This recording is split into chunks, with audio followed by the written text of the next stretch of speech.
Buenas tardes a todas, a todos y a todes. Bienvenidos a la facultad y muchísimas gracias por acompañarnos en esta actividad que conmemora estos 70 años de aquel decreto presidencial que por primera vez desaranceló los estudios universitarios en 1949. Realmente gracias, pues sabemos que a esta altura del año es un año complicado con muchísimas actividades, hoy en particular, aparte con muchísimo calor, es como si se nos hubieran venido el verano encima, así que bueno, en serio, muy agradecida a todos por acompañarnos. Lo mío va a ser muy breve y simplemente unas palabras para enmarcar esta actividad y el sentido que me parece que tiene, ¿no? Cuando la pensamos, nos pareció por supuesto que era más que pertinente juntarnos a celebrar, a conmemorar y a reflexionar sobre este hecho histórico que, junto con otros, junto a los principios de autonomía y gobierno que nos llegó la reforma del 18 y junto también, me parece, a la conservación del ingreso irrestricto que se proclamó de manera tan contundente tanto en 1973 como en 1983, conforman hoy, tantos años después y en conjunto, ¿no? tres hitos, tres fundamentos claves que han trascendido sus sentidos y pertenencias políticas originarias y se han consolidado, ¿no? Como pilares, como decía recién, fundamentales de una concepción de la universidad pública, de un modo de funcionamiento de nuestras universidades públicas y de una, por suerte, muy extendida cultura universitaria que nos atraviesa, que nos interpela, más allá de muchísimas otras actividades visibles y o diferencias político-ideológicas y partidarias. Entonces, compartir estos principios generales como base y sostén de nuestro sistema universitario, me parece, es lo que nos ha permitido generar los amplios consensos, sin los cuales no habríamos podido resistir los distintos embates mercantilizadores y privatizadores que se han intentado instalar sobre la educación superior en nuestro país en los últimos 30 años. Sin estos amplios consensos tampoco, creo, podríamos haber avanzado y crecido como lo hemos hecho en esos últimos 20-25 años, intentando acercarnos cada día un poco más a ese horizonte que pone a la educación superior como un bien público y social y como un derecho universal que debe ser garantizado por el Estado, con el objetivo último de democratizar el acceso al conocimiento en nuestras sociedades. Si bien creo que en muchos sentidos hemos avanzado de manera notable, también es cierto que estamos todavía muy lejos de alcanzar ese objetivo. No necesitamos más que repasar estos últimos pocos años para darnos cuenta de las inmensas dificultades y resistencias que enfrentamos en ese camino, o también de que la mera gratuidad o el ingreso irrestricto por sí mismo no garantizan ni alcanzan para vehiculizar el acceso y permanencia de las grandes mayorías en nuestras universidades.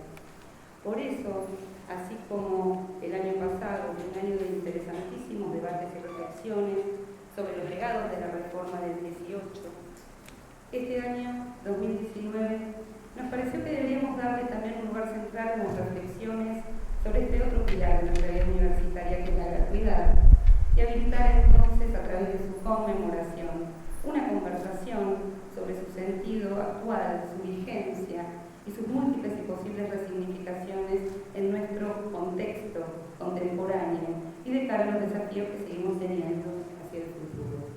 Esa es la intención con la que pensamos esta actividad y esta mesa de lujo que tengo el honor de presentar, ¿no? Conformada por 4 personas que combinan todas de la mejor manera inmensas capacidades intelectuales con altísimas responsabilidades de gestión y de conducción y un profundo compromiso militante con la universidad pública, gratuita, irrestricta y cogobernada.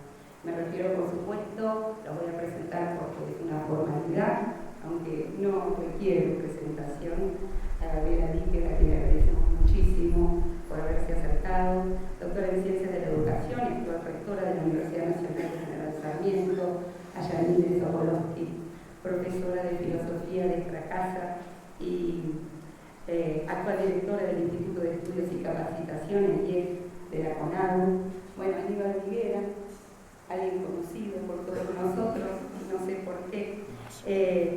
Lo voy a presentar como profesor en Historia, licenciado en Sociología y doctor en Ciencias Sociales, aparte de actual secretario de Asuntos Académicos de nuestra universidad, y por supuesto a Fernando Tauber, arquitecto, doctor en Comunicación y actual presidente de nuestra queridísima universidad.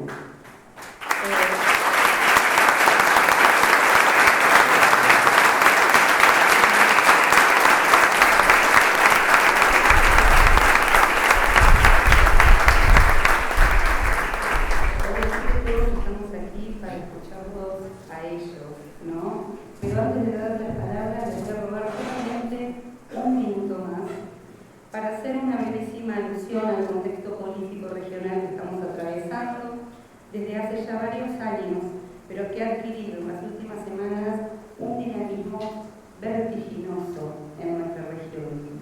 Un contexto profundamente convulsionado que en sus inflexiones nacionales nos lleva de la esperanza y el optimismo a la profunda tristeza e impotencia, pero que en todos los casos tiene el mismo denominador común, la contundente presencia y fortalecimiento a nivel regional de una derecha económica, política y cultural recalcitrante que no soporta, no tolera la democratización de nuestras sociedades periféricas, plebeyas, multiculturales y pluriétnicas, y que avanza de la peor manera allí donde encuentra las condiciones para hacerlo, o se retrae y frena, pero me parece a mí, esperando mejores oportunidades, allí donde se encuentra, por suerte, con profundas resistencias populares.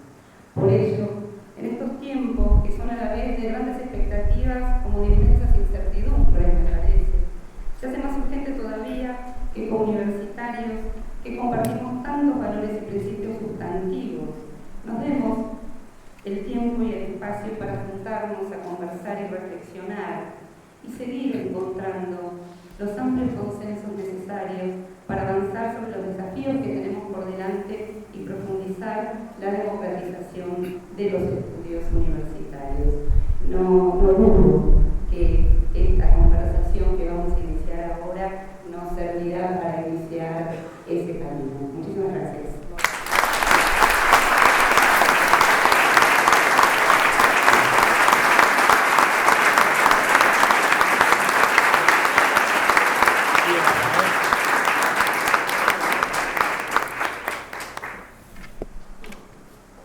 Perdón, yo tengo que seguir siendo la... Me olvido que sigo siendo la maestra de ceremonias, y en ese sentido, disculpen, antes de darle la palabra a Aníbal, que es quien va a empezar, después se la daremos a Yanine, después a Gabriela y finalmente a Fernando. Quería también, ¿se escucha ahí? ¿Se habla de acá? Leer una adhesión que nos hicieron llegar de la Comisión de Soberanía Nacional de la UNLP, que dice: la Comisión ad hoc en defensa de la soberanía nacional de la UNLP adhiere y celebra la jornada a 70 años de la gratuidad universitaria organizada por la Facultad de Humanidades y Ciencias de Educación. La declaración de la gratuidad sancionada por Juan Domingo Perón en 1929 fue un paso más en el sentido de la reforma universitaria del año 1918. La fundamentación del decreto de gratuidad no deja lugar a dudas. La enseñanza universitaria dejó de ser un privilegio de pocos para transformarse en un nuevo derecho social que la nueva Constitución Nacional de 1949 había consolidado. Nuestra tarea es la de continuar construyendo esta universidad para todos, que aporte a la construcción de una nación inclusiva, científica y tecnológicamente soberana, donde los saberes sean un derecho ciudadano y no un privilegio para pocos. Bueno, muchísimas gracias entonces a la comunidad.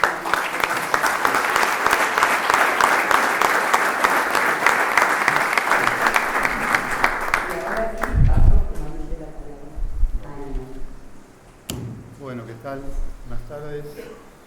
Realmente un gusto participar de este panel, me parece muy importante esta actividad, creo que es muy importante celebrar este aniversario de la gratuidad de los estudios universitarios, es muy importante, no es una simple efeméride, es una ocasión para celebrar y también defender la gratuidad, entre otros derechos. Y yo justo el domingo me había puesto a pensar un poco lo que iba a decir hoy, y estaba pensando que sí, que es importante defender la gratuidad, pero también iba a decir que a lo mejor en el caso de la Argentina, es cierto, hay que defenderla, pero no tanto porque esté en riesgo, porque a pesar de que últimamente se la ha criticado y se ha tratado de horadar el principio de la gratuidad, podemos pensar que en la Argentina está muy arraigado el principio de la gratuidad universitaria y que sería difícil arrasar con la gratuidad universitaria. Sin embargo, estaba pensando esto y el domingo de la tarde me atravesó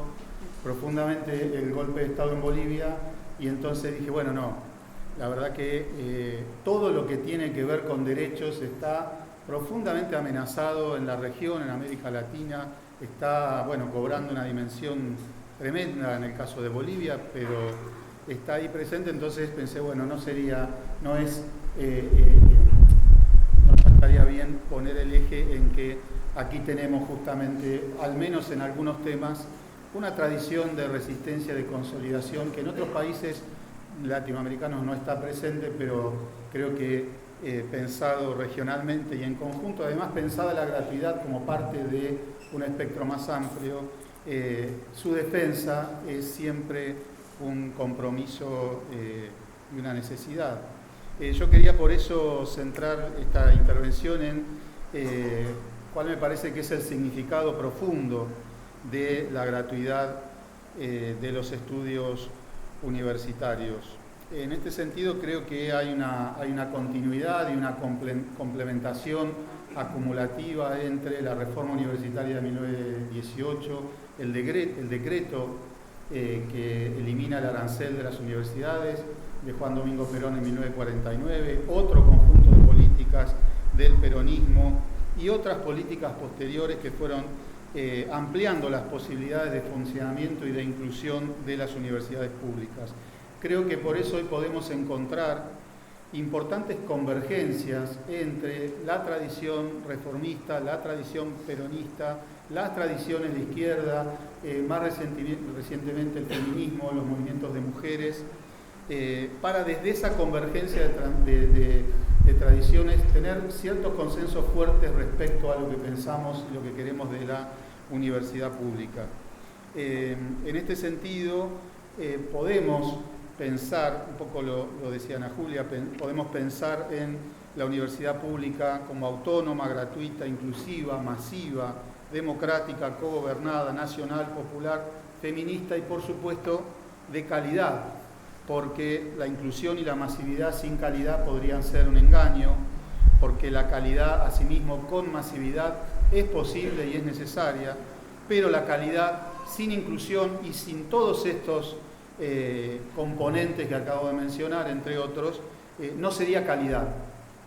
Creo que estas palabras resumen un consenso que está muy consolidado en muchos ámbitos universitarios, lo está en la Universidad Nacional de La Plata. Esto que yo acabo de decir lo dice permanentemente el presidente de la universidad, lo dijo en ocasión de su elección, una elección que se hizo por una amplísima mayoría de votos diciendo estas cosas, es decir, construyendo este consenso de cara a la Asamblea Universitaria. La hemos escuchado a Gabriela Dicker también pronunciarse públicamente en torno a estas ideas en numerosas oportunidades, y me parece muy importante justamente que sean las autoridades de nuestras universidades públicas quienes expresen estas ideas con nitidez.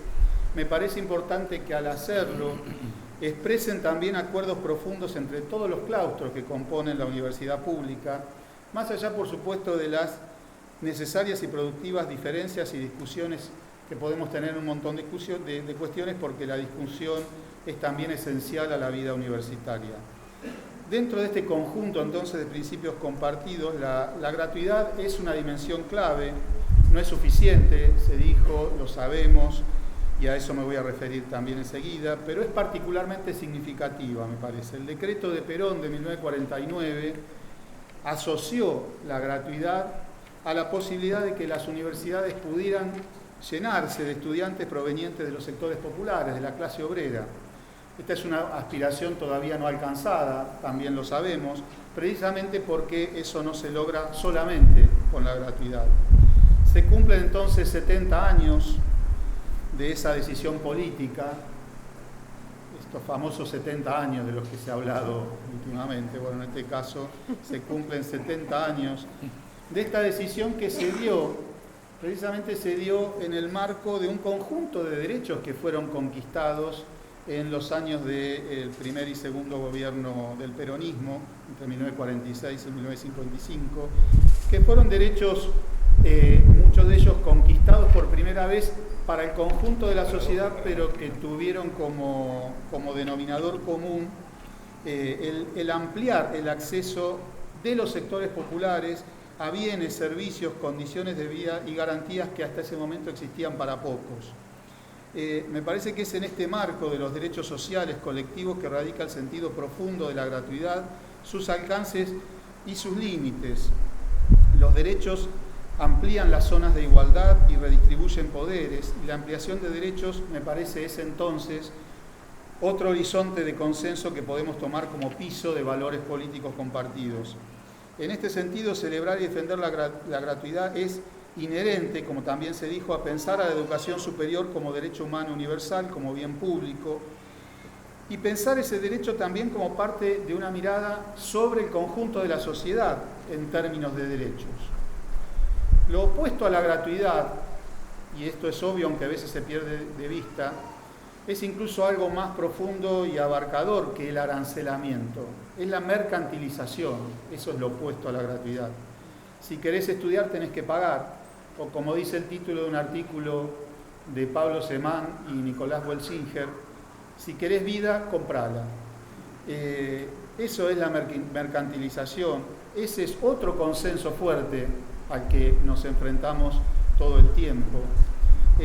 Y en nuestras sociedades todavía se naturaliza demasiado esta idea de que las cosas, o casi todas las cosas, hay que comprarlas, o que el acceso a las buenas cosas de la vida depende de los logros individuales de cada uno o de cada una. Hace poco alguien dijo, le hicieron creer a un empleado medio que su sueldo servía para comprar celulares, plasmas, autos, motos e irse al exterior. La verdad, un gran aporte pedagógico para explicar esa otra mirada, ¿no? Porque este tipo de frases son las que todo el tiempo naturalizan o contribuyen a naturalizar la desigualdad. Una desigualdad que es originaria de nuestras sociedades. Nuestras sociedades se conformaron con una redistribución absolutamente desigual de todo, y particularmente de los recursos fundamentales.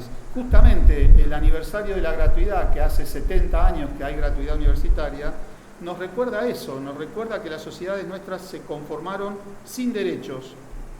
Y entonces el cambio, si se me permite recuperar una palabra robada, el cambio fue históricamente conquistar derechos y conquistar más igualdades.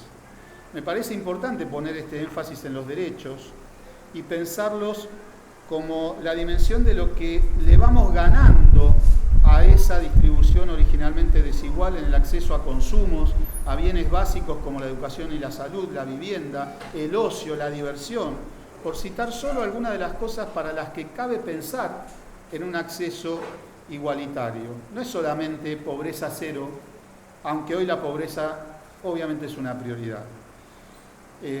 Los derechos le van ganando espacio a lo que está privatizado, a lo que debe comprarse, a lo que está mercantilizado. La gratuidad universitaria es justamente un ejemplo de eso. Pero los derechos también le van ganando espacio a las relaciones de poder, a la opresión, a la discriminación, a los ámbitos de la vida cotidiana atravesados por poderes que también están naturalizados. Los derechos de las mujeres y de las diversidades y disidencias de los cuerpos, de los géneros y de las identidades sexuales son un ejemplo de esta otra dimensión de los derechos contra el poder y contra los privilegios masculinos, patriarcales, heteronormativos.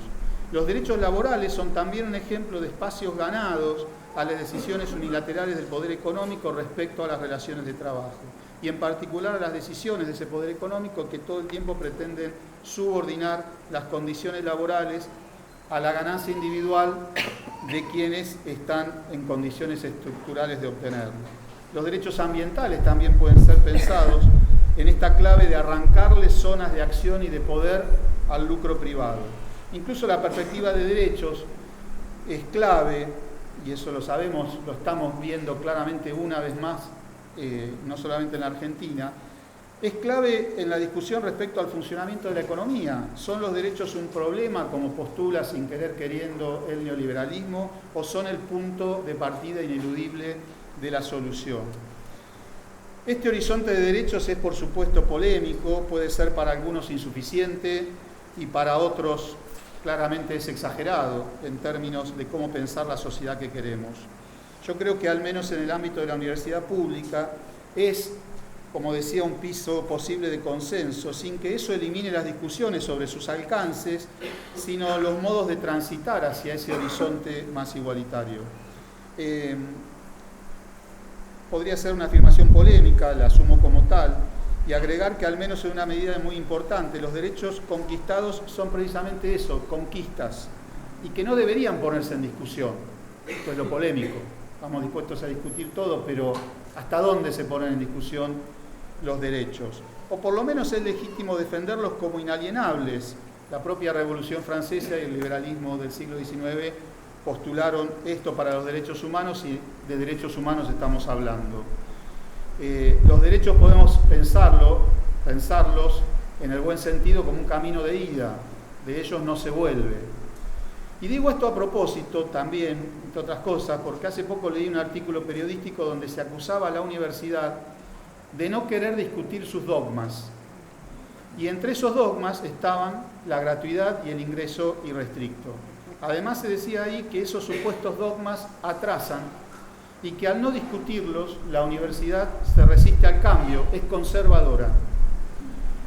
Comillas, decía el periodista en este artículo, la resistencia a cambiar, a revisar y a permitir la autocrítica enmascara, en nombre del progresismo, un profundo conservadurismo. Yo diría que quien escribe esto no quiere discutir, quiere arancelar. Y argumenta, precisamente, acusando de autoritarias a las posiciones favorables a la ampliación de derechos. Un clásico de la derecha, un discurso, apelar a este discurso que relaciona derechos con autoritarismo, con falta de democracia, para justificar golpes de Estado contra gobiernos que amplían derechos. Bolivia en este momento. En fin, yo me permito en todo caso volver a subrayar que cambiar es ampliar derechos y conservar en todo caso es no hacerlo. Un consenso profundo sobre esta perspectiva de derechos no es sinónimo de no discusión. Consensos alcanzados no equivalen a falta de pluralismo. Volviendo a la gratuidad universitaria, decía entonces que no es bueno quedarse ahí en el término gratuidad porque podría ser solo un eslogan.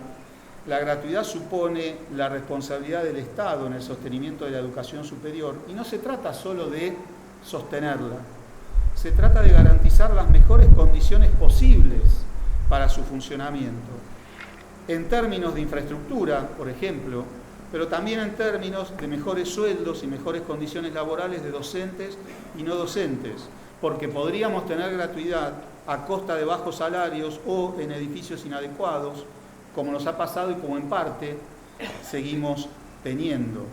Esto, por supuesto, lo decimos siempre para la educación en general, pero creo que y vale para todos los ámbitos. Pero bueno, en esta celebración vale la pena recordarlo en particular respecto a la universidad pública, porque muchas veces no se asume claramente esta trama que está más allá de la gratuidad. La educación pública y como parte de ella la universidad pública tiene que tener las mejores condiciones. Me tocó ser decano de esta facultad cuando se inauguraron la pileta climatizada y el polideportivo, y cuando me empezaron a llamar de algunos medios, ya en varias ocasiones me dijeron, bueno, decano, un lujo realmente, ¿no? Tener la pileta y el polideportivo. Yo la primera vez lo pasé de largo, pensé, bueno, porque lo decían de buena fe, me está queriendo decir qué bueno que es tener esto. Y ya la segunda vez lo empecé a discutir y dije, no, pero déjame decirte que no es un lujo, es una necesidad, es algo esencial, porque acá funciona la carrera de educación física que necesita la pileta y necesita el polideportivo, el gimnasio y un montón de elementos que hasta este momento, para poder enseñar determinadas partes muy importantes de esa carrera, para desarrollar aspectos muy importantes de esa carrera, había que ir a otros ámbitos. Entonces, esto del lujo, a lo mejor esto ha pasado en otras facultades que también han logrado, en la medida en que hemos tenido durante un buen tiempo un Estado que apostó, entre otras cosas, a dotar de más recursos e infraestructura a las universidades, han podido tener laboratorios, infraestructura de primer nivel. Sin embargo, acá el tema de la pileta en humanidades parecía que dejaba colar esa idea de gasto superfluo, de gasto innecesario, que me pareció que era importante discutir. Obviamente que sí, en determinadas coyunturas las prioridades se imponen, ¿no?, respecto a lo que debe ser objeto del gasto público. Pero esto no nos debe hacer que transformemos o que dejemos transformar prioridades sociales en argumentos en contra de la gratuidad o del gasto en educación superior. Y por ahí pasa justamente a veces la crítica a la gratuidad. Se dice, es hoy común decir, por ejemplo, en un país con un 30% de pobres, está bien está bien sostener estudiantes que a lo mejor podrían pagar, es muy común decir esto. Parece justamente progresista a veces decir que quienes pueden pagar deberían pagar los estudios universitarios, y para los que no pueden pagarlo, entonces que haya becas.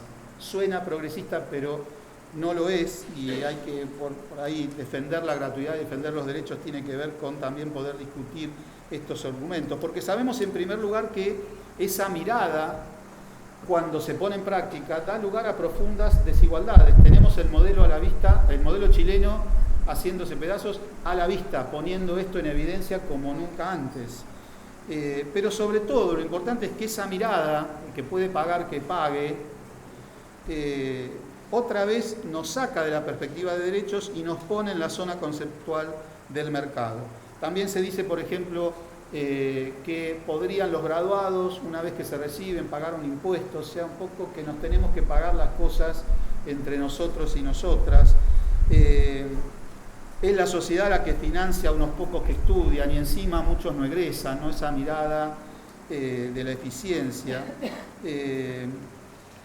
¿No será en todo caso que el problema hay que desplazarlo? Que hay que plantearse, bueno, ¿cuál es la parte de la sociedad que está financiando mayoritariamente y desmedidamente todo el gasto del Estado?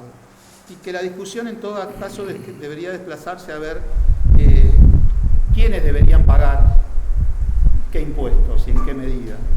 A lo mejor menos IVA y más impuesto a la riqueza y las grandes rentas, ahí está el eje de la argumentación. ¿Es muy sencillo esto que estoy diciendo? Sí. Pero es tan sencillo como decir que no hay más remedio que bajar el gasto público. Entonces, a simplificación, en todo caso, contesto con otra simplificación, por lo menos para tenerlo como punto de partida. ¿Es difícil dar vuelta el esquema de los impuestos? ¿Es difícil redistribuir la riqueza del ingreso? Sí. En este mundo globalizado, efectivamente, es difícil. No van a venir las inversiones, que igual no vienen, ¿no? De hecho, sea de paso, pero bueno, si le cobras impuestos no van a venir a Argentina. Sí, sabemos, es difícil, pero al menos postulemos esta discusión, porque si no, solo aceptamos que esto es lo difícil, que lo difícil es la redistribución de la riqueza y el ingreso.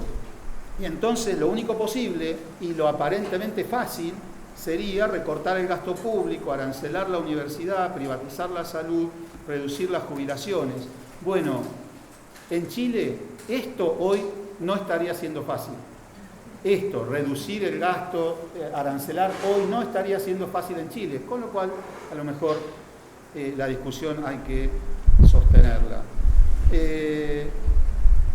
La gratuidad, para ir cerrando, no es nada o no es mucho, como decíamos, si para la mayoría de las personas ni siquiera está dada la posibilidad de enterarse que la universidad existe y que es una posibilidad para ellos y para ellas. Por eso esta idea de pensar un nuevo esquema donde quienes deberían pagar impuestos solventen los derechos de todos y de todas es la clave en la cual me parece que podemos pensar la gratuidad.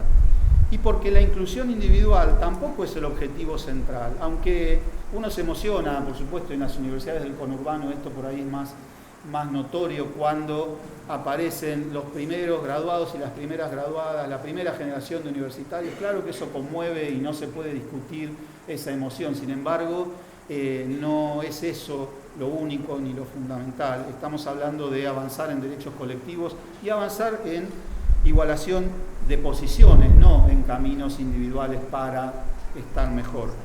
Ahora bien, no tenemos que eludir tampoco esa discusión sobre la supuesta ineficiencia de nuestras universidades públicas. La gratuidad es la puerta ineludible para el acceso amplio a la educación superior, pero debe ir de la mano de políticas que garanticen también la retención, la permanencia y el egreso. Y ese es otro consenso fuerte que tenemos hoy, al menos en nuestra universidad. Esa es nuestra responsabilidad hacia adentro.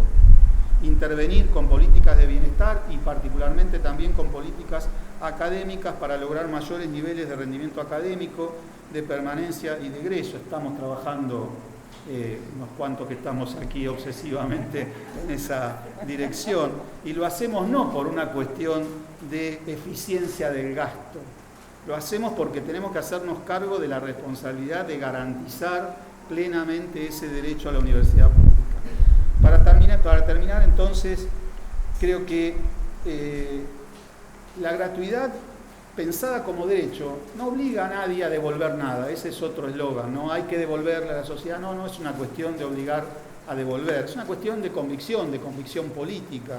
El círculo de la gratuidad se cierra virtuosamente cuando la universidad pública contribuye a cambiar la sociedad en ese buen sentido del que venimos hablando. Lo que tenemos como universidad, como comunidad universitaria, es en todo caso la responsabilidad política de contribuir desde la enseñanza, desde la investigación, desde la extensión y de las múltiples actividades que desarrollamos en las universidades públicas, contribuir entonces a una sociedad más justa e igualitaria, a una sociedad con cada vez más derechos efectivos y a un desarrollo soberano y socialmente sustentable. Bueno, muchas gracias.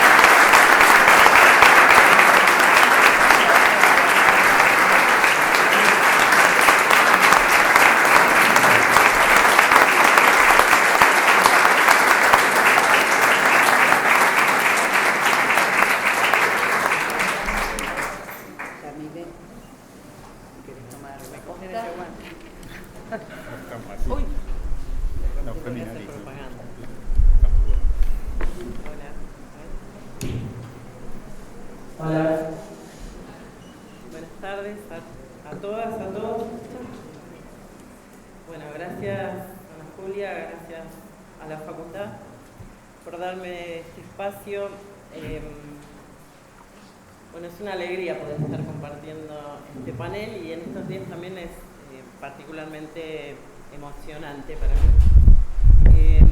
Yo quería compartir con ustedes algunas ideas o algunas preocupaciones en torno a esta celebración de los 70 años de la gratuidad universitaria, un poco para hacer el ejercicio de atreverme a poner en público algunas ideas todavía no del todo cerradas, pero que es parte de lo que venimos construyendo, hemos venido construyendo en discusiones colectivas a lo largo de unos cuantos años,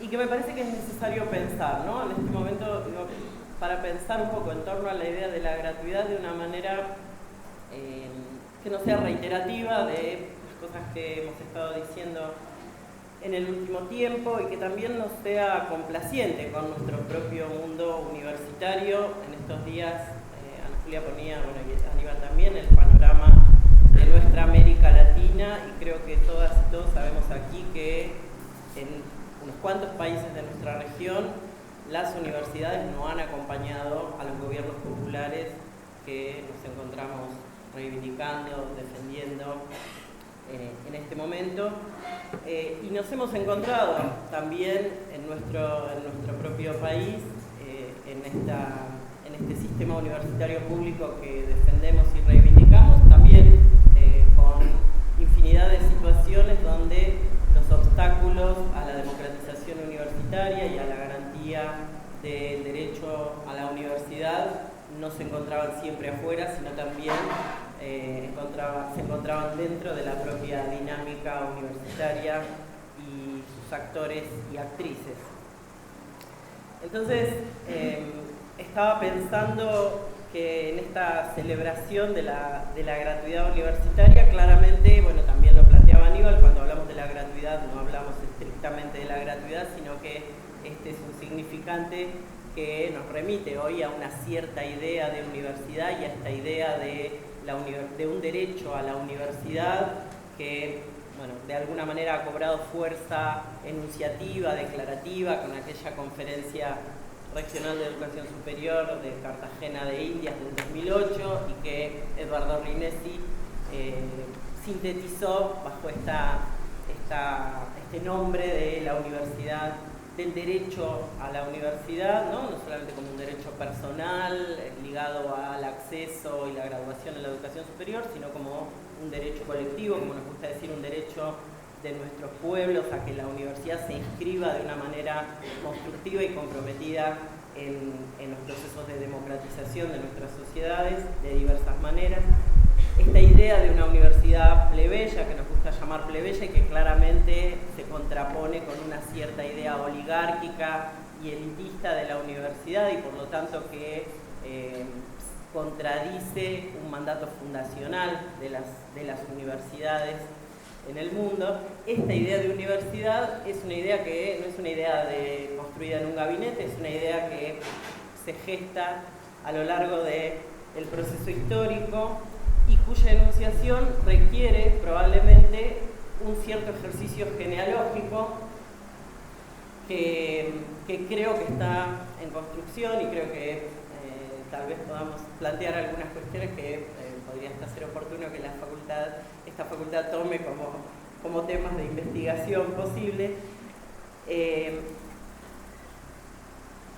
Pienso que este ejercicio genealógico debería o podría, como venimos haciendo últimamente, sobre todo desde el año pasado, desde la celebración del centenario de la reforma universitaria, donde empezamos a resignificar el movimiento reformista del 18 y su relación, como decía Aníbal, también con tradiciones políticas que se desencontraron durante mucho tiempo con esa reivindicación reformista, particularmente con la tradición nacional y popular. Esa genealogía atraviesa momentos en que la universidad no solo es pensada, sino que también es atravesada y conmovida por impulsos transformadores que movilizan a la sociedad, y entonces es pensada y es dicha también por quienes han participado en esos distintos momentos de conmoción de las universidades en función de la dinámica de movilización de nuestra sociedad. Y en esa genealogía en construcción es claro, o creo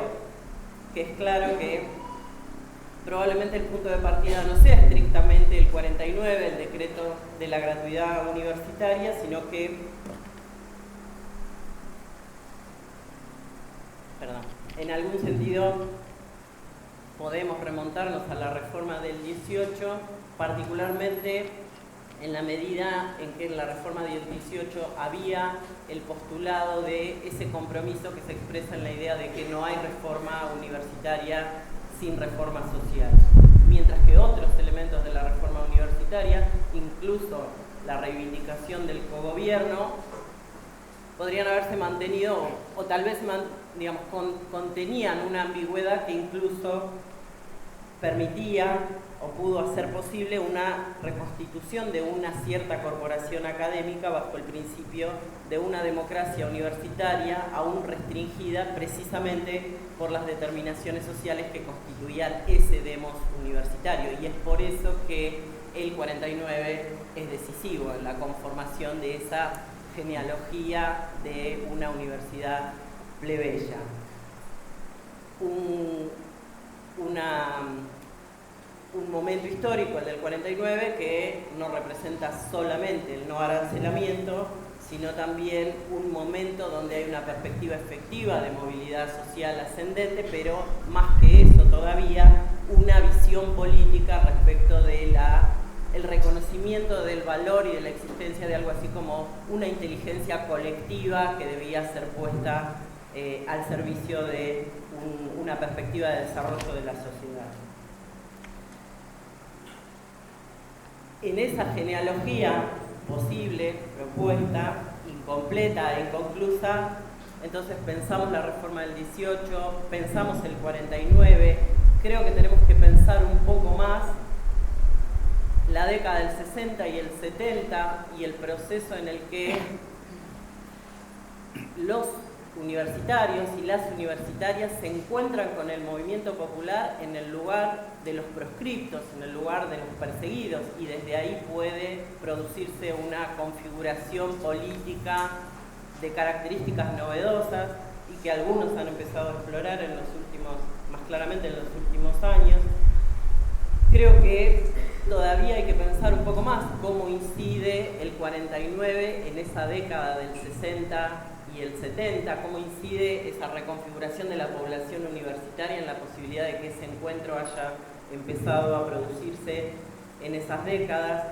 Y de la misma manera creo que todavía tenemos que pensar mucho más, un proceso mucho más reciente, que es cómo ha incidido la reconfiguración universitaria que se produjo en la década ganada, que nosotros entendemos que ha sido la última etapa o el ciclo más reciente de una reforma democratizadora de las universidades argentinas, y que efectivamente ha producido un cambio en la configuración de la población universitaria, y no me refiero solamente al estudiantado, sino que también me refiero a la condición de las y los trabajadores docentes y no docentes, y su propia percepción respecto de sí mismos y de su posición en el mundo universitario y en el mundo del trabajo.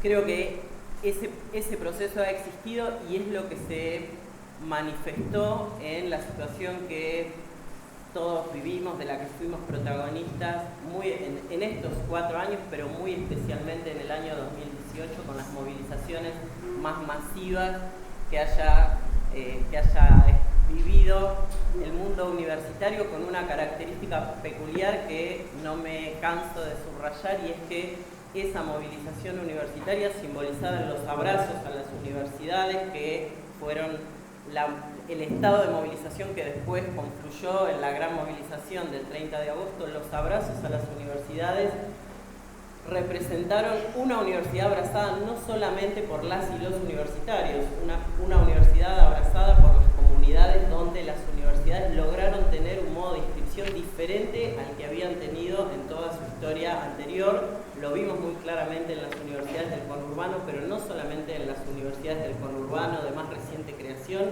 también en las universidades de las provincias. Eso fue un proceso notorio y creo que está cargado de un sentido que todavía tenemos que explorar un poco más.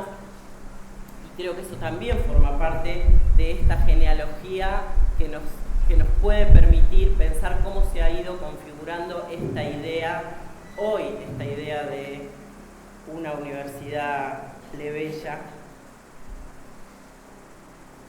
Y creo que todavía podríamos pensar muchas más cosas en torno a esa genealogía. Por ejemplo, en un momento incluso previo, si hay lugar en esa genealogía para los revolucionarios que fueron parte del proceso de la primera independencia de los países de América Latina, y que también generaron en las universidades, y a partir de su modo de vinculación con las comunidades en las universidades, una mirada distinta del rol que tenían que protagonizar, que podían protagonizar.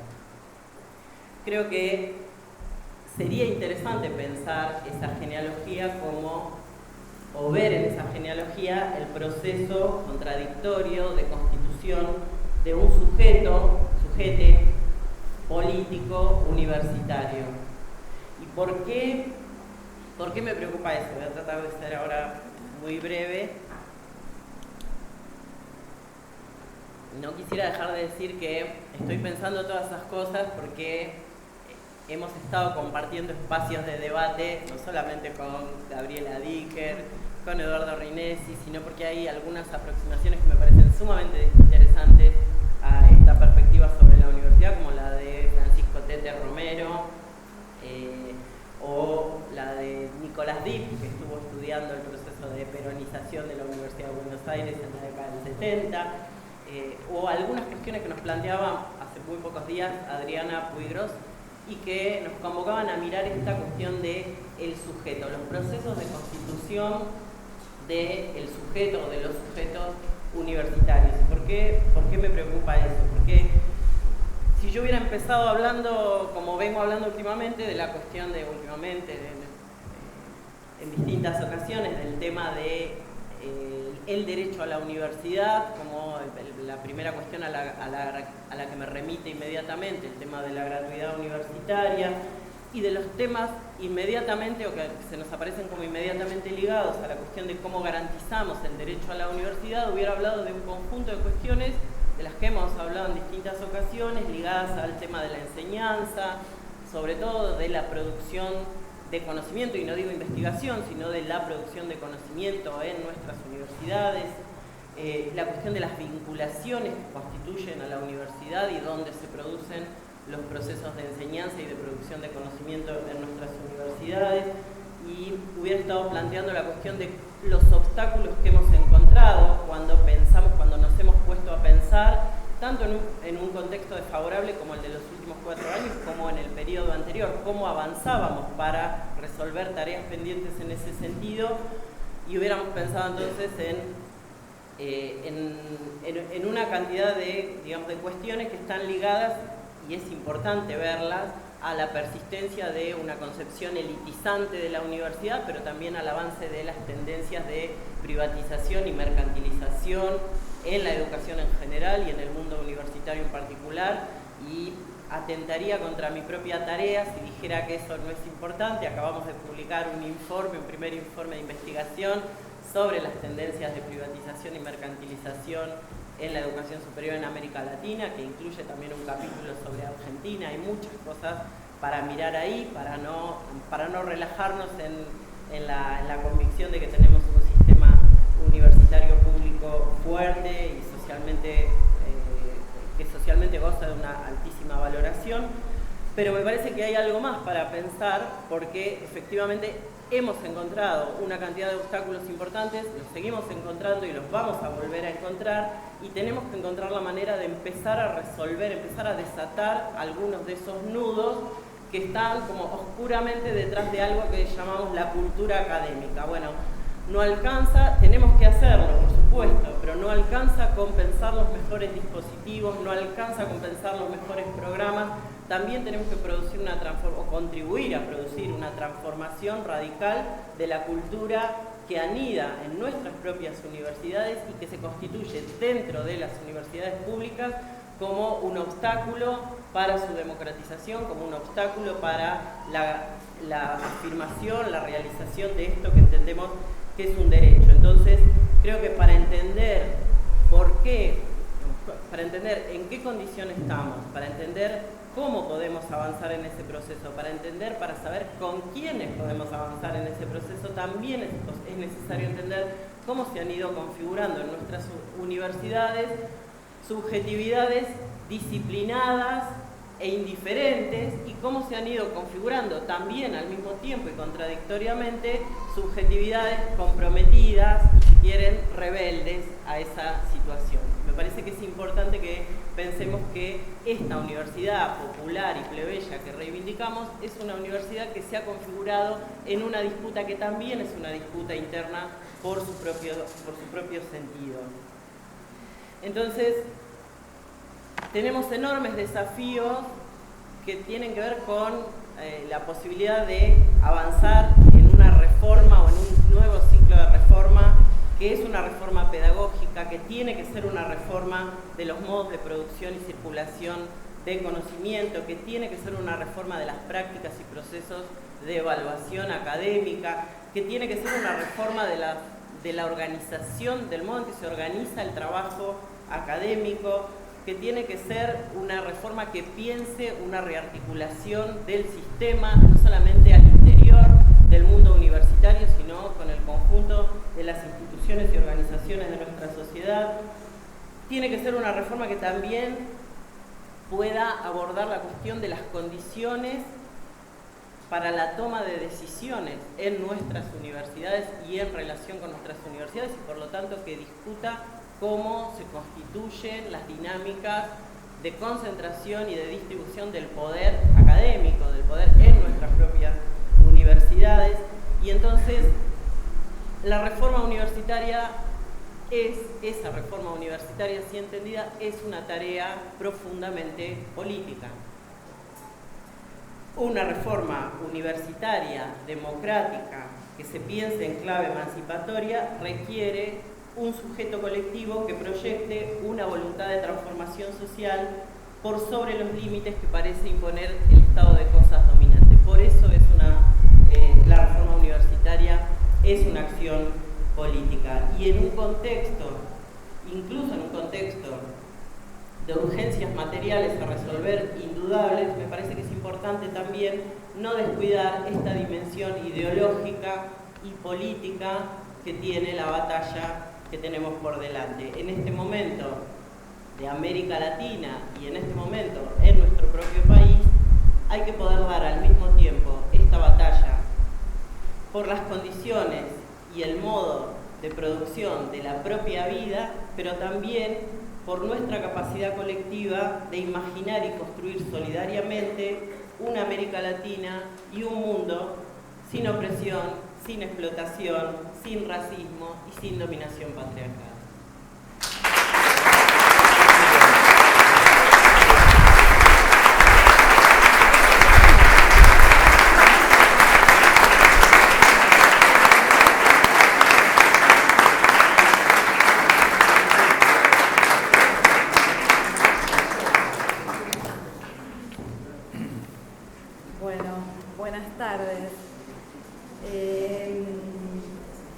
Resulta un poco difícil intervenir en este momento. Tengo un mundo de sensaciones. Primero, quiero agradecerles la invitación a participar de esta mesa, a las autoridades de esta universidad, Fernando, Aníbal, y a Ana y a toda la gente que ha organizado esto. Laura, les agradezco mucho que me hayan invitado. Últimamente soy una abonada a la Universidad de La Plata, voy a pedir oficina. Es difícil. es el tema, ¿no? De la disputa universitaria. Pero en verdad me siento como en mi casa acá, y es un lugar en el que siempre me siento convocada a pensar. Y tenía la sensación, escuchándolos, a Aníbal y a Yamile, y la introducción que nos hizo Ana Julia, una sensación de cierto alivio, voy a decirlo así, a pesar del contexto, y de cierto entusiasmo. Quizás justamente por lo dramático del contexto regional, y también quizá por la expectativa de cambio próximo a nivel nacional, nos encontramos acá por primera vez en mucho tiempo, quiero decir, después de largos 4 años, discutiendo lo que a mí me parece que tenemos que discutir los universitarios y las universitarias. Hace 4 años que hablamos de presupuesto, y cuando hablamos de presupuesto ni siquiera le llegamos a los talones a la discusión de la política presupuestaria. Las autoridades universitarias hace 4 años nos las pasamos hablando de si me alcanza para pagar la luz o cosas por el estilo. Hace poco, tratando de reconstruir la deriva de las políticas universitarias de estos 4 años, me encontraba a mí misma interviniendo en una discusión en la Cámara de Senadores de la Nación Argentina, hablando de las facturas de luz. Debía ser abril de 2016. Y la verdad es que me parece que tenemos muchos asuntos para discutir dentro de nuestras universidades y muchos han sido colocados acá con la complejidad que creo le debemos los y las universitarias al pensamiento. Así que en parte, y a pesar de todo, me desafía imaginar que en contextos muy críticos nos podamos poner a discutir este tipo de cosas, quizás justamente para que algunas cosas no vuelvan a pasarnos. Cuando hablamos de gratuidad universitaria solemos poner el acento, por supuesto, en los efectos que ha tenido la eliminación de los aranceles universitarios a través de aquel decreto del 22 de noviembre de 1949 sobre la ampliación del acceso a nuestras universidades. Ha tenido sin ninguna duda un efecto de democratización del ingreso a nuestras universidades. Solemos poner el acento en el acceso de sectores que tradicionalmente no habían llegado a nuestras aulas, a las aulas de las universidades argentinas, los efectos sobre la movilidad social ascendente que puede haber tenido la eliminación de los aranceles, en el ingreso de los hijos de las clases trabajadoras a la universidad, y efectivamente todos estos efectos pueden corroborarse. Como ustedes saben, para 1945 en la Argentina había un poco menos de 50.000 estudiantes universitarios en todo el país. Ya para 1950, el año siguiente de la gratuidad, esa cifra era de 80.000, pero 10 años después ya se había duplicado la matrícula universitaria en la Argentina y teníamos 160.000 estudiantes. Empezamos este último periodo democrático en el año 83 con 500.000 y hoy tenemos en Argentina 1.800.000 más o menos, ¿no?, estudiantes universitarios, con lo cual uno podría decir que sin ninguna duda hay un efecto que por supuesto no es exclusivamente ni solo atribuible a la gratuidad. Aníbal se ha referido bien a esto, sino a un conjunto de políticas y a procesos sociales de otro tipo, pero evidentemente la eliminación de los aranceles debe contarse como una de las variables que produce en la Argentina un sistema universitario con una fisonomía absolutamente original para la región latinoamericana, con tasas de cobertura sobre la población de 20 a 24 años cercanas a la de los países desarrollados. Sin embargo, solemos omitir en la reflexión sobre los efectos de la gratuidad otro efecto que era esperable de la gratuidad universitaria y que yo voy a sostener acá fue originalmente un propósito de la eliminación de los aranceles, y es el efecto que puede haber tenido el acceso de sectores populares a nuestra universidad sobre la transformación de nuestras universidades en universidades más populares. La pregunta que me hago es, ¿qué tanto contribuyeron estos 70 años de gratuidad universitaria a que tengamos en la Argentina universidades más populares? O voy a decirlo de otro modo, creo que la gratuidad universitaria ha sido más eficaz en promover el acceso de sectores populares a nuestras universidades que en convertir nuestras universidades en universidades populares. Y digo que ahí había un efecto y un propósito que se ponía sobre la gratuidad universitaria, que no era otro que el efecto, voy a decirlo braslasquianamente, la gente de educación entenderá el guiño, que era el efecto de romper el monopolio de la educación superior que hasta ese momento detentaban las clases dominantes. Acá el rector, el presidente de esta universidad se perdió el guiño.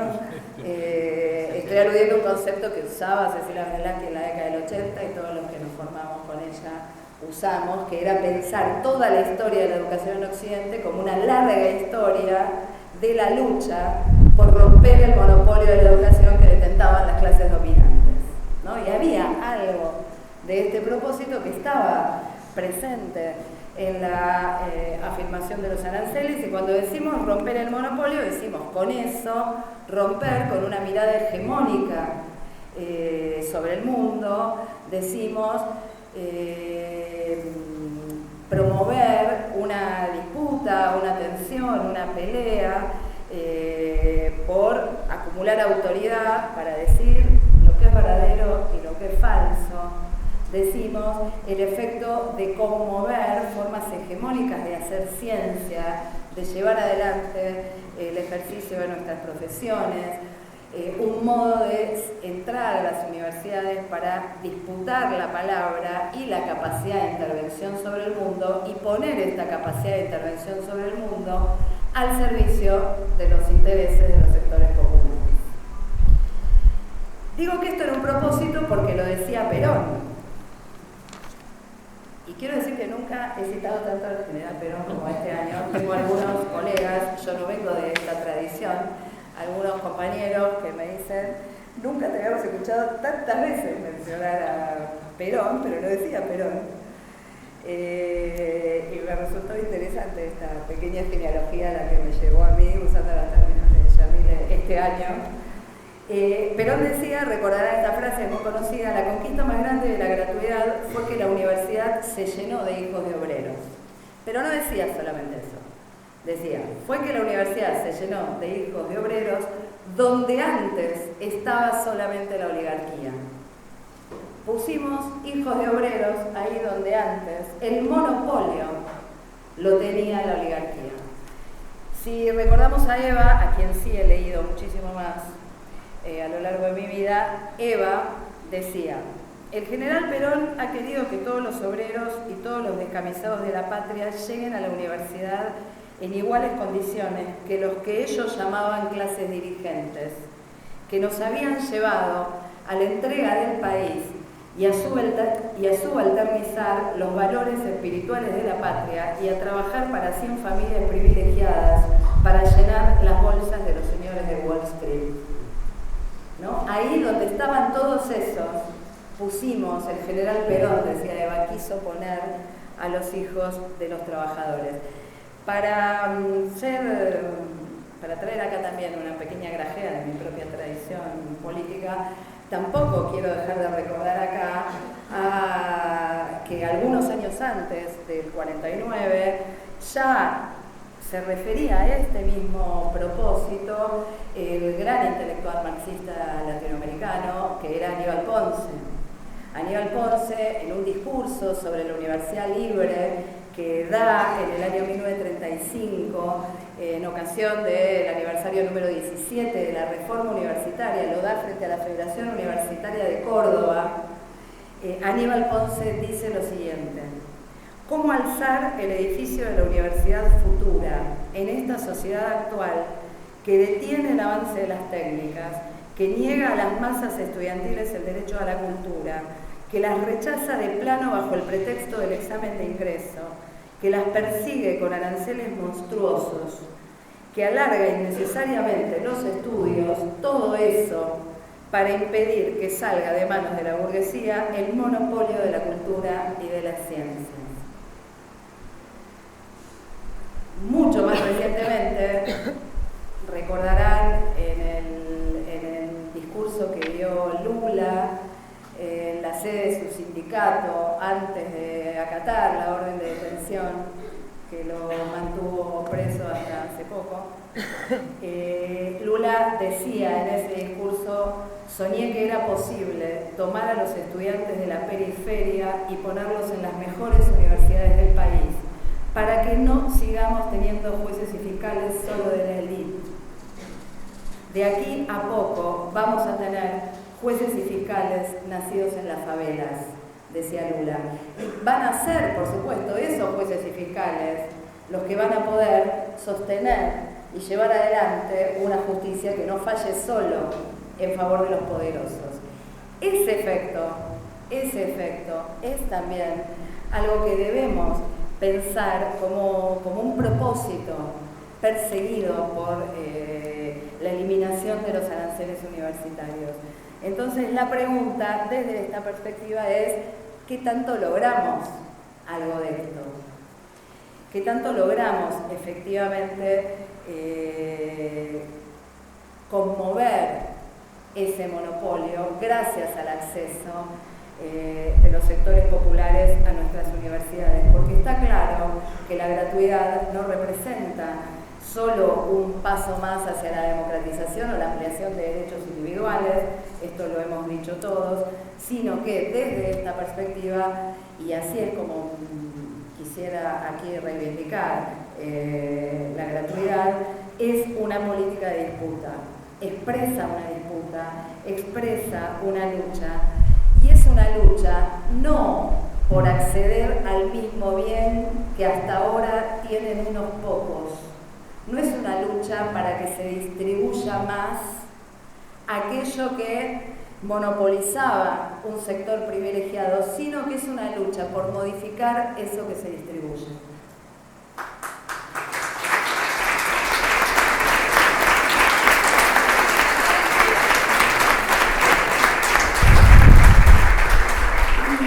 Este es el asunto más complicado, este es el asunto más complejo que tenemos por delante y en discusión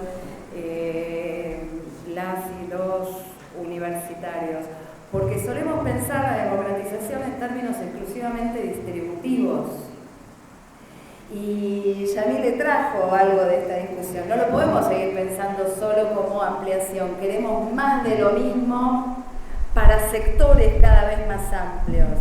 Esos sectores cada vez más amplios, desde adentro de nuestras universidades, tienen que modificar eso que distribuimos. Eso es lo que hace algunos años Robert Conell llamaba justicia curricular.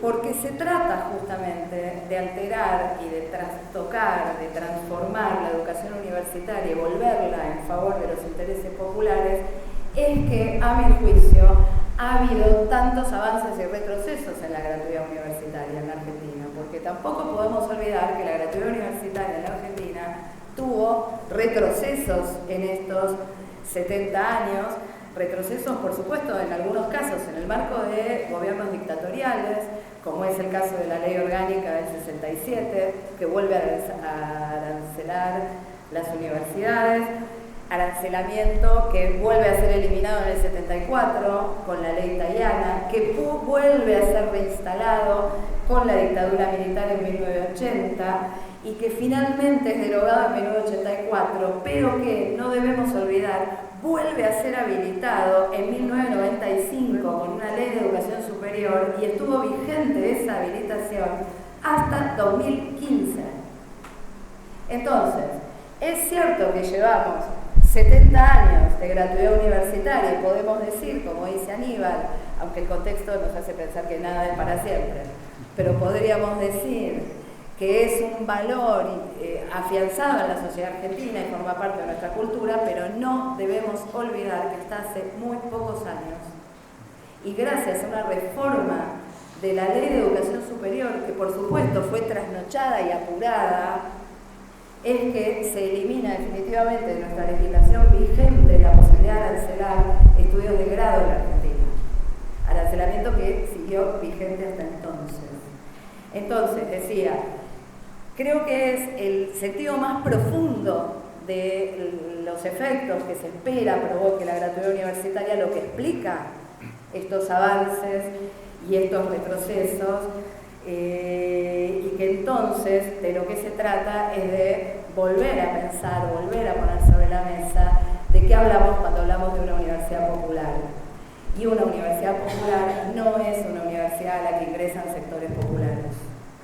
Más bien, una universidad popular no solo se vuelve popular porque ingresan a ella sectores populares, sino porque incorpora la mirada de los sectores populares, se deja atravesar por la mirada de esos que los habitan, de esos que llegan a nuestras universidades y ordena todo lo que hace, todas las funciones de la universidad en función de construir más igualdad y más justicia, y convierte, por supuesto, esto en el horizonte de su función social. Desde esta perspectiva podemos empezar a construir otros parámetros para medir qué efecto produjo la gratuidad universitaria en la Argentina, y entonces yo voy a intentar ensayar apenas algunas notas sobre qué deberíamos mirar para poder contestarnos, qué efecto tuvo la gratuidad sobre la construcción de universidades más populares en la Argentina. Por supuesto, una universidad es popular, diremos, cuando es una universidad que se sabe al servicio del pueblo, que sabe que todo lo que hace está al servicio del pueblo. Una universidad es popular, voy a sostener acá, cuando pone en tensión las agendas centrales de investigación que dicen qué es relevante y qué no en cada uno de nuestros campos científicos.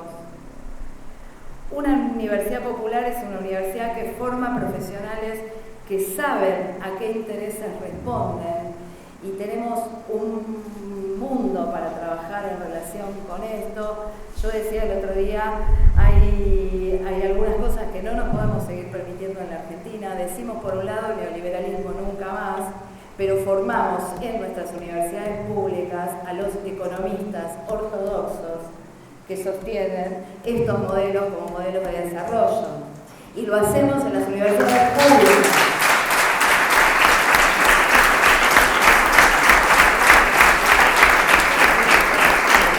Una universidad popular es una universidad que tiene que discutir los modelos económicos bajo los cuales forman sus economistas.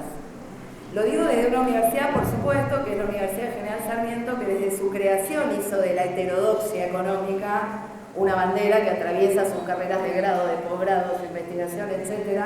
Pero no los forma solo la Escuela de Chicago. Nosotros formamos a estos economistas, y es muy difícil la discusión en la Argentina en este terreno. O una universidad será popular en relación con los intereses que orientan el trabajo profesional cuando seamos capaces de formar profesionales que no reproduzcan estereotipos de género, que no reproduzcan formas patriarcales de dominación, cosa que hacemos desde el derecho, desde la medicina, desde la psicología, desde la educación. Seguimos haciendo esto, y por supuesto requiere mucho trabajo intelectual, encontrar de qué modos se reproducen esas prácticas, porque justamente su eficacia radica en su invisibilidad.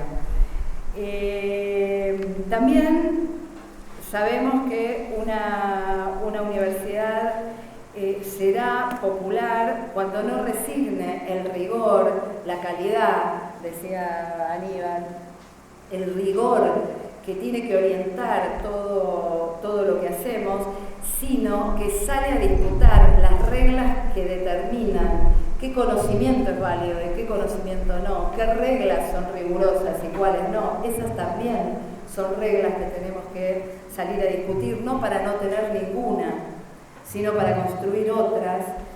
Una universidad popular será una universidad que, por supuesto, está atravesada en todo lo que hace por las perspectivas de género. Una universidad popular debería ser una universidad que se atreve a someter todo lo que hace a la evaluación de aquellos a cuyos intereses se supone que responden. Porque también sabemos de la rentabilidad académica de decir que investigamos y formamos para mejorarle la vida a alguien. Sabemos que eso es rentable. Todo lo que hemos redactado proyectos de investigación y hemos solicitado un financiamiento, sabemos que tenés más chance si decís cuál es efectivamente el problema social que vas a responder y a cuánta gente le vas a mejorar la vida. Y también sabemos que, para dar solo un ejemplo, nada, probablemente ningún otro tema, por lo menos en el campo de las ciencias sociales, es tan obscenamente rentable, no solo en la Argentina, como la investigación sobre la pobreza. Entonces, será popular la universidad que se atreva a convocar a aquellos para los cuales se supone que hace lo que hace, también a evaluar lo que hace. Una universidad, finalmente, o para ir terminando, será popular, a mi juicio, cuando sabe que su función no es reproducir trayectoria, sino interrumpir los destinos que otros les asignan y también los destinos que nosotros mismos les asignamos a través del conocimiento que producimos, a través de la sociología, a través de la educación, a través de muchas de nuestras disciplinas. Construimos categorías que construyen destinos y la universidad tiene la función de interrumpir esos destinos. Cuando yo asumí por primera vez el rectorado en 2014, decía en mi discurso de asunción que ningún sociólogo hubiera anticipado que yo iba a estar ahí ese día, ningún sociólogo de buena conciencia, ¿no? Y riguroso, porque soy primera generación de universitarios, porque soy mujer y porque soy pedagoga. No había ninguna razón para suponer que eso iba a pasar. Y también decía ahí que si un destino sociológicamente asignado había podido interrumpirse, había sido gracias a la educación pública argentina y gracias a la democracia que me había permitido formarme políticamente en los claustros universitarios. Por lo tanto, es la democracia y es la educación aquello que interrumpe destinos a través, sin ninguna duda, de nuestras universidades. Y finalmente, una universidad será popular en la medida en que se pare en contra de las interpretaciones liberales, tanto del derecho a la educación, que también están entre nosotros, como frente a las interpretaciones liberales de la autonomía universitaria, que también muchas veces defendemos y tenemos que complejizar más, ¿no? esa discusión, especialmente de las autoridades universitarias, pero que deberá oponerse a estas interpretaciones liberales del derecho y de la autonomía sin oponer, como se ha opuesto históricamente, y en todo caso, Yamile, podés incorporar esto a tu línea histórica como clave para hacer esa reconstrucción, como se ha opuesto históricamente democratización social con democratización política. Pareciera que si vas por una no podés ir por la otra, y me parece que el desafío de la Universidad Argentina es conciliar esas dos cosas. Finalmente, yo diría que una universidad es popular cuando, y voy a decir esto como lo dice Rancière, usando las palabras de Jacques Rancière, que siempre dice todo, por supuesto, mejor que ninguno de nosotros, o que yo por lo menos, que en El filósofo y sus pobres dice que el peor mal intelectual no es la ignorancia, sino el desprecio. Y el desprecio, dice Rancière, no se cura con ninguna ciencia, sino tomando partido por su opuesto, que es la consideración. Me parece que este es un parámetro para evaluar lo que hacemos, y si me permiten, me gustaría leerles un párrafo nada más de un pequeño ensayo escrito por un estudiante de la Universidad Nacional de General Sarmiento. En ocasión de los 70 años de la gratuidad hicimos un concurso de mini ensayos sobre los 70 años de la gratuidad. Voy a cometer una tropelía seguramente en todo este concurso, porque todavía no se sabe quién ganó, porque eso queda para la semana que viene, que es la semana del aniversario, pero hay uno, igual como yo no soy jurado en este concurso, bueno, nadie se va a enterar, un ensayito muy cortito, y quiero cerrar con esto, que se llama Con las patas en la universidad, escrito por un estudiante del profesorado de Educación Superior en Lengua y Literatura, una estudiante, una chica, que dice así: venían por un trabajo y la esperanza de una vida mejor. Intentaban dejar atrás tantos dolores de pies descalzos, orfandad, trabajo forzado y hambre. Llegaban con la tierra en el alma y el cuerpo al cemento de la gran ciudad, de las fábricas y la casa propia. Cabecitas negras, sus cabellos oscuros inundaron la ciudad de Buenos Aires y se hicieron masa para defender cada derecho adquirido. En 1949, el decreto 29.337 del presidente Perón establece la gratuidad universitaria. Otro horizonte para aquellos provincianos y aquellas provincianas que osaron un día adueñarse de la fuente en Plaza del Congreso ante la horrorizada mirada de la élite porteña. A 70 años del decreto y a pesar de algunos gobiernos, más de 50 universidades empoderan el territorio nacional. Los derechos no son historia, hacen la historia y trascienden generaciones. No somos otros en estas aulas, somos los mismos. Nosotras y nosotros todes, pero esta vez con las patas en la universidad.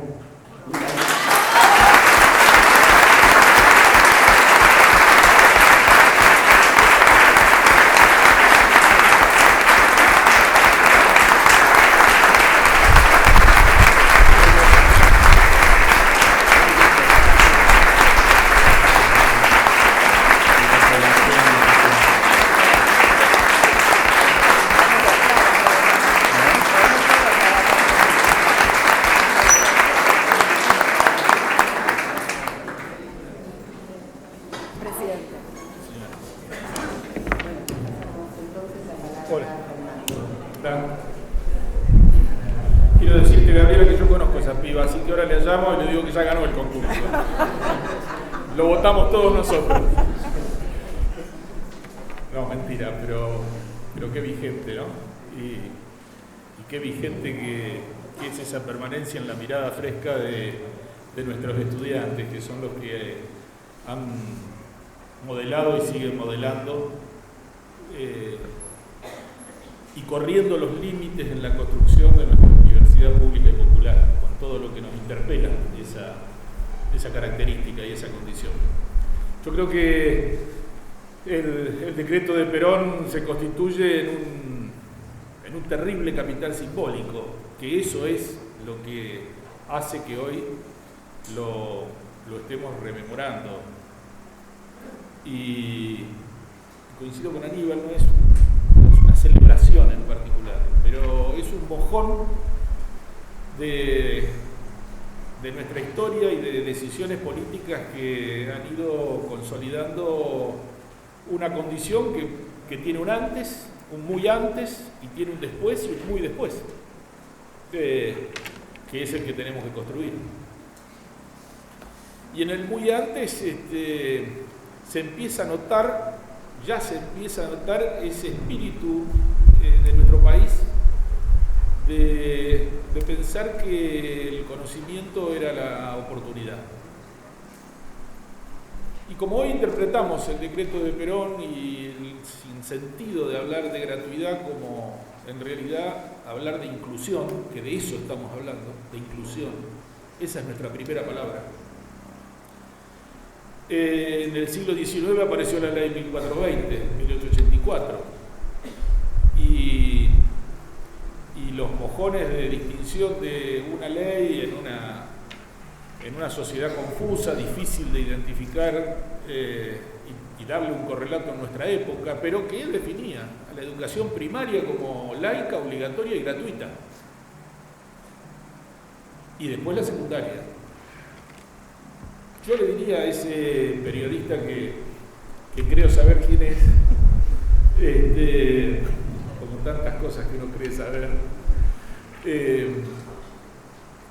que si interpela la gratuidad como una condición conservadora, que empecemos por la 1420 y empecemos a discutir si la primaria tiene que ser gratuita y la secundaria tiene que ser gratuita. Y si se anima, demos el debate. Nosotros, por supuesto, la vamos a defender, pero si él tiene una línea argumental en esto de la justicia, la injusticia, o lo de los pobres y lo de los ricos, y de las becas, empecemos por todo el sistema educativo, no por el sistema universitario. El sistema universitario no es un sistema en particular, es parte del proceso formativo de un individuo que va construyendo sus oportunidades para el futuro. Por eso también creo que, y creemos, y trabajamos en este sentido, de que la universidad no es para universitarios, tal como lo pensamos siempre. No es para la formación de pregrado, grado y posgrado solamente. No es para nosotros los que estamos acá. También es para ayudar a otros a que tengan más oportunidades, a multiplicarlas, a llegar a los lugares donde la sociedad no se imagina que podemos llegar y quedarnos ahí. Y a ayudarlos a desarrollar esas habilidades que le permitan insertarse de una mejor manera y con más oportunidades en una sociedad cada vez más difícil como la nuestra. Es un momento complejo para darle dimensión al tema de la gratuidad, porque uno, en realidad, hace unos meses atrás, seguramente reflexionaríamos mucho más aliviados sobre este recuerdo, sobre esta conmemoración. Se ha complejizado tanto el panorama de nuestro continente y de nuestros hermanos y tan cercanos que además no nos dejan ni alegrarnos, porque nos pisan las alegrías. El viernes sale Lula libre y el domingo tenemos el lío en Bolivia y Evo tratando de salvar, y García Linera tratando de salvar su vida. Pero sigamos con ese hilo. Yo creo que tenemos un cimiento fuerte en la Argentina, ese que comienza en el siglo XIX, ese que se confirma en lo que yo creo que es la última gran revolución universitaria que existió en el mundo, que fue la reforma del 18 de Córdoba, sobre todo por su contraste y profundidad. Si desplazaba un pensamiento clasista y clerical y imponía un pensamiento popular inclusivo de una sociedad que entendía que el conocimiento era su oportunidad y que por eso esa mezcla de inmigrantes y criollos y nativos buscaban su parcela y buscaban esa oportunidad. Y por eso fue tan fuerte la reforma del 18 que se multiplicó en la Argentina, en las poquitas universidades que estábamos en ese momento, y se extendió a América Latina de forma metastásica, dicho con alegría. Paradójicamente. Es una buena imagen, pero requiere medicación.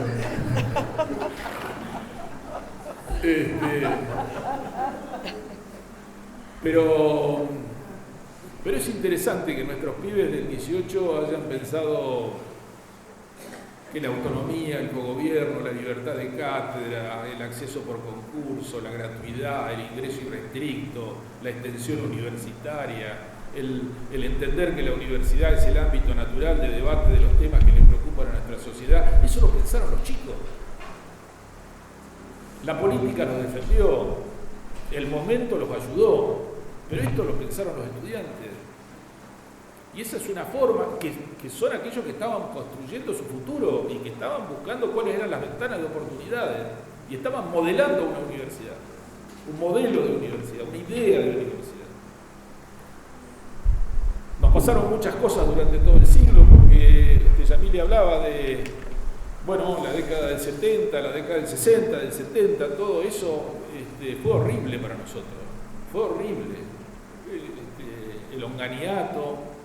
A la universidad le pasaron, en esto de construcciones simbólicas, le pasaron las peores construcciones, la noche de los bastones largos, del 66, nuestra noche de los lápices del 76, nos pasó lo peor. Y sí, la universidad fue y vino, como fue y vino el país. Lo describía bien Gabriela, íbamos y veníamos, era gratuito, no era gratuito, abolíamos, recuperábamos, le dábamos otro sentido, otro alcance. Fue muy pendular y el péndulo realmente se movía muy rápido en este proceso de desarrollo de las universidades. Por eso Perón, que no tenía una buena relación con las universidades y no tenía una buena relación con los estudiantes, sin embargo fue un presidente que modeló de una manera contundente, con una fuerte decisión política, la Universidad Pública Argentina. No solo por este decreto de gratuidad, sino también por las universidades populares, por lo que después fue la tecnológica, por las dedicaciones exclusivas. Tenía un estadista, tenía una visión y una manera de entender que la universidad era la herramienta, la palanca que iba a mover el país hacia posibilidad de desarrollo con inclusión. Y hubo un después de ese decreto, porque también se dijo acá, la ley 27.204, que fue esta que modificó a la ley de educación fatídica, la ley de educación superior del 95, y que nos dio la certeza, alivió el decreto de Perón, porque un decreto se cambia con otro decreto, y una ley ya es la voluntad popular certificada. Y eso que hizo Cristina de promulgarla un 9 de noviembre del 2015 fue una audacia formidable. Se iba un mes después. Terminaba todo un mes después. Vio que terminaba todo y contra viento y marea, el 28 de octubre se votó la ley, estuvimos ahí y el 9 de noviembre esta mujer lo promulgó. Yo creo que esto también nos permite sacar conclusiones importantes de nuestra historia para pensar en nuestro futuro. A las universidades siempre nos fue bien con los gobiernos populares. En nuestra historia, el péndulo, la parte del péndulo que nos tocó en esa visión de progreso y de compromiso de las universidades fue durante gobiernos populares.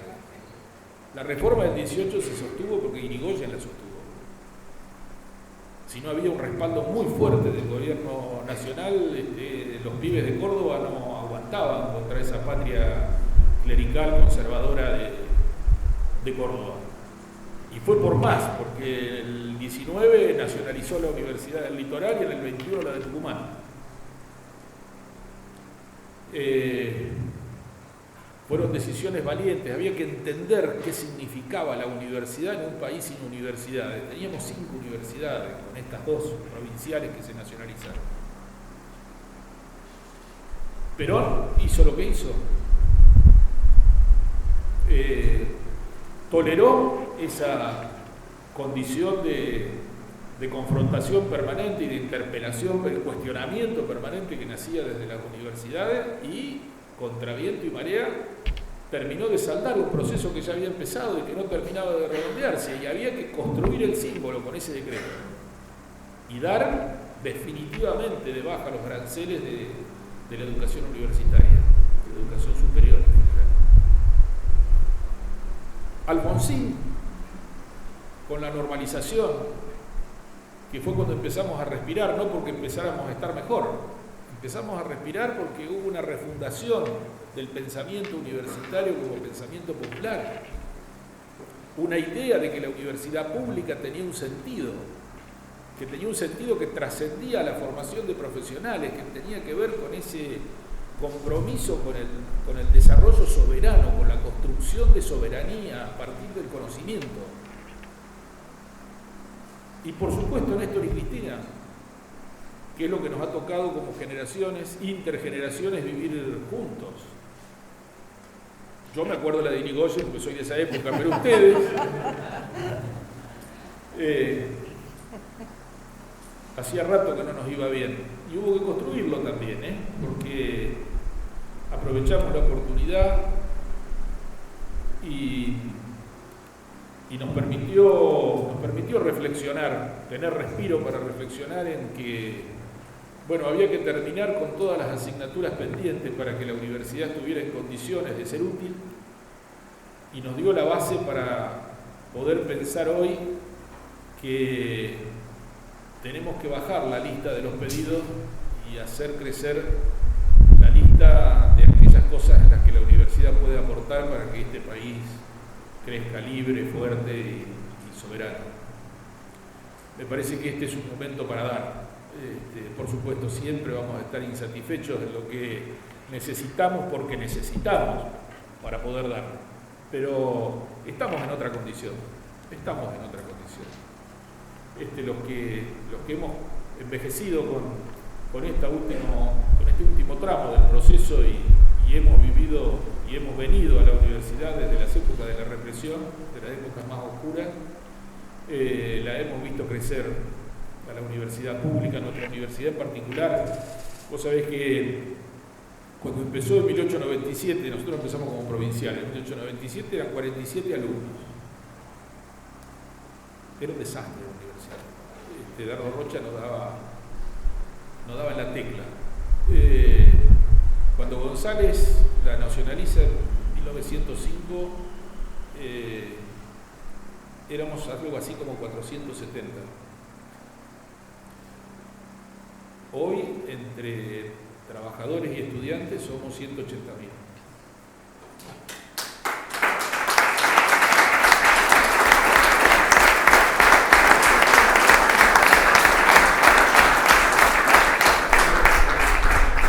Esa es la historia de un país que quiere ser, y una universidad y un sistema universitario que quiere participar en la construcción de ese ser.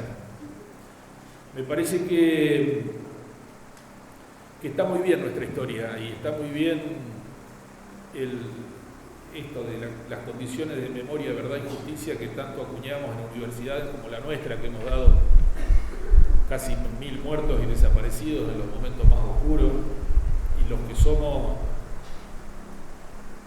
no sé si es la palabra, pero sobrevivientes de esa época, y que sentimos esa sensación ambigua de poder, la satisfacción de poder contarlo y la incomodidad de estar vivo, cuando tantos amigos dieron lo suyo para que nosotros estemos donde estamos.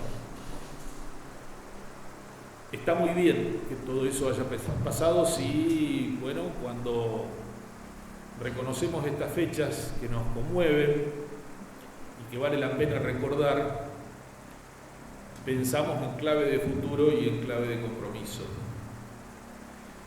Y eso no tiene distinción de claustros. Seguramente serán los chicos los que nos empujarán para que caminemos más rápido, los que caminamos cada vez más lento, figurativamente. Pero vamos a ir todos en el mismo sentido.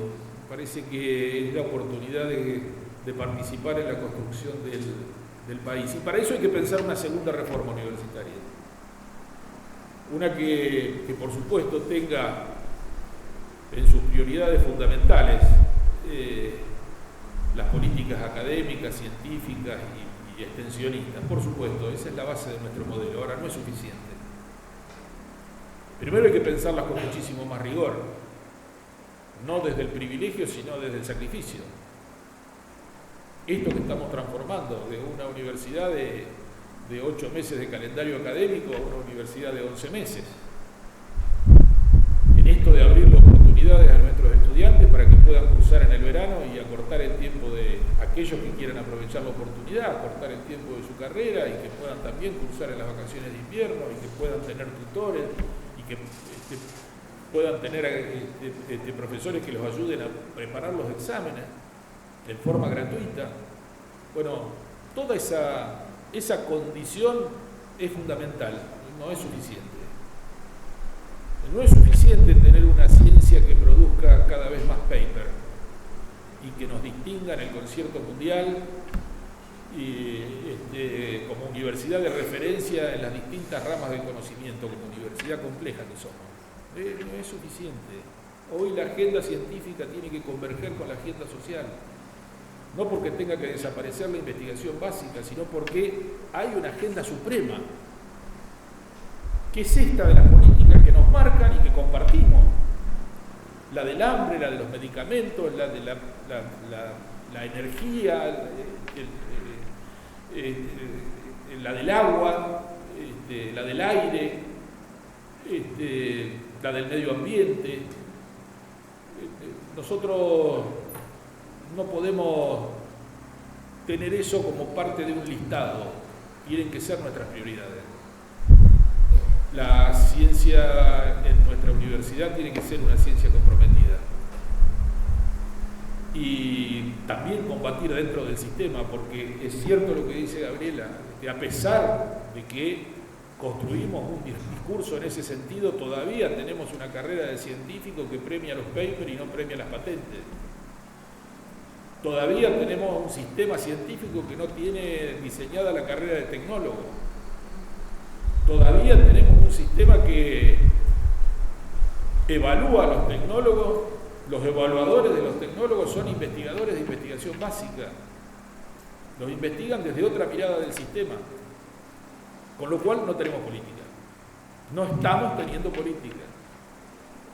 Vamos a celebrar, seguramente vamos a celebrar la refundación del Ministerio de Ciencia y Tecnología.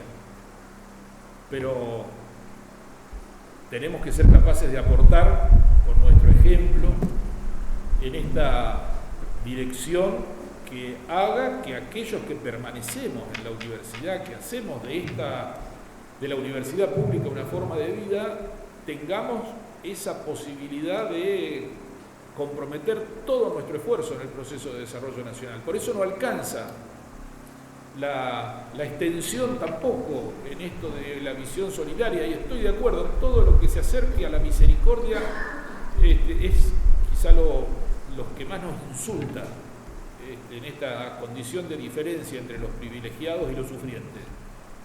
Otra cosa es la solidaridad, que también tendría que ser una circunstancia si estamos buscando construir una sociedad de iguales.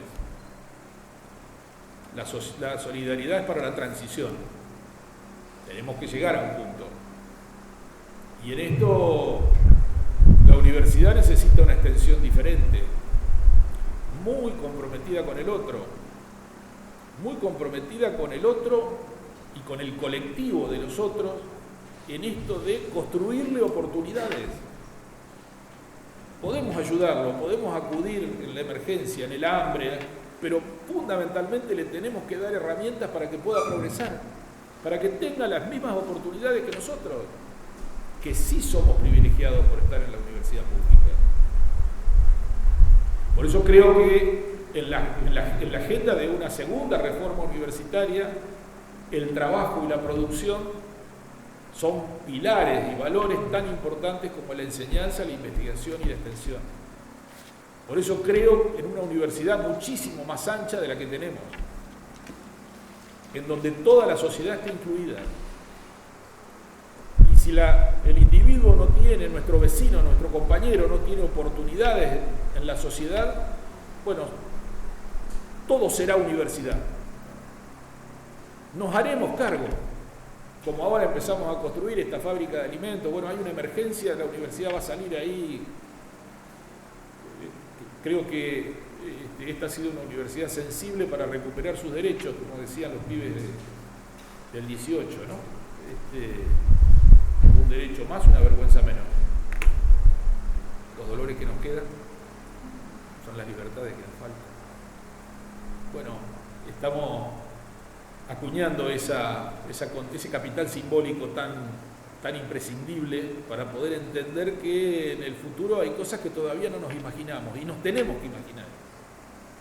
Acudir en el servicio a nuestra sociedad es comprometerse con temas que ni siquiera sabemos hacer bien, que tenemos que aprender. No es esto, nuestro límite no está en lo que sabemos. Lo tenemos que correr a lo que no sabemos. Lo tenemos que correr a lo que es necesario saber para que la sociedad sea más igual, para que nos sintamos muchísimo más cómodos con nuestros vecinos, para que podamos comprar el mismo corte de carne en la carnicería, para que no nos dé vergüenza tener un peso más para comprar una carne más blanda. Creo que eso construye universidad y eso construye la universidad. Por eso, chicos, creo que ese es nuestro desafío. Aprovechemos estos momentos para mojonar, para reafirmar nuestro compromiso y para hacer crecer la universidad pública. Muchas gracias.